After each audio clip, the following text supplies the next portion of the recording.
Section 87 of BNSS 2023 क्या कहता है? So claims and objection of attachment if any claim is preferred to or object made to the attachment of any property attached under section 85 within 6 months from the date of such attachment 6 महीने के अंदर अंदर उस attachment के by any person other than the proclaimed offender on the ground that the claimant or the objector has an interest in such property, जिसकी property है वो आ जाए, प्रोक्लेम्ड ऑफेंडर नहीं, या जिसको ऑब्जेक्ट है वो आ जाए,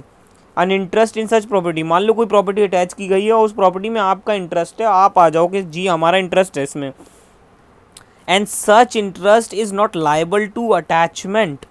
अंडर सेक्शन 85 और सेक्शन 85 में वो इंटरेस्ट अटैच नहीं हो रहा हो, द क्लेम और object shall be inquired into and money and allowed disallowed. तो अलाउ हो सकता है, डिसअलाउ हो सकता है, या पार्टली अलाउ हो सकता है। प्रोविजन है that any claim preferred or object made within the period allowed by the subsection में in the event of death of the claimant or objector be continue to, वही LRs implead हो जाएंगे। अगर मान लीजिए ए ने कोई क्राइम किया है और ए की प्रॉपर्टी अटैच की जा रही है और ए की फैमिली के साथ वाले जो लोग हैं उनकी भी कुछ प्रॉपर्टी साथ में अटैच कर ली गई है, तो ए की फैमिली की जिन फैमिली की मेंबर्स की प्रॉपर्टी अटैच कर ली है वो लोग आ सकते हैं, बोल सकते हैं कि साहब हमारी प्रॉपर्टी क्यों अटैच कर रहे हो।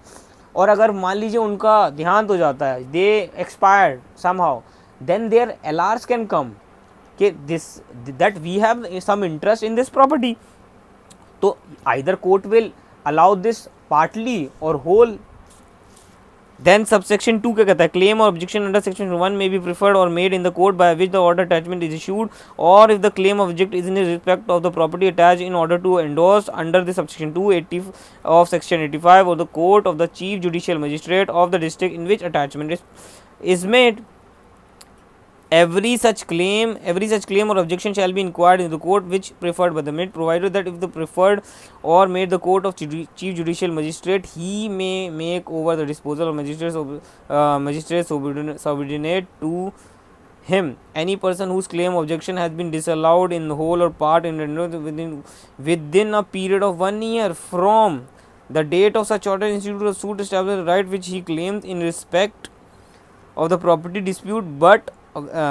subject of the result suit if any order shall conclusive। कहने का मतलब ये है कि अगर आपकी प्रॉपर्टी है, आपको कोई ऑब्जेक्शन है, तो आप कोर्ट में जा सकते हैं, इवन दो अगर वो प्रॉपर्टी अटैच की गई हो किसी प्रोक्लेम्ड ऑफेंडर की प्रॉपर्टी गलत समझते हुए, तो आप वहाँ जा सकते हो। मान लीजिए आपकी प्रॉपर्टी वहाँ सिचुएटेड है जहाँ का जुरिडिक्शन नहीं है और दूसरे कोर्ट में प्रॉपर्टी है आपकी, तो आप वहाँ जा सकते हो।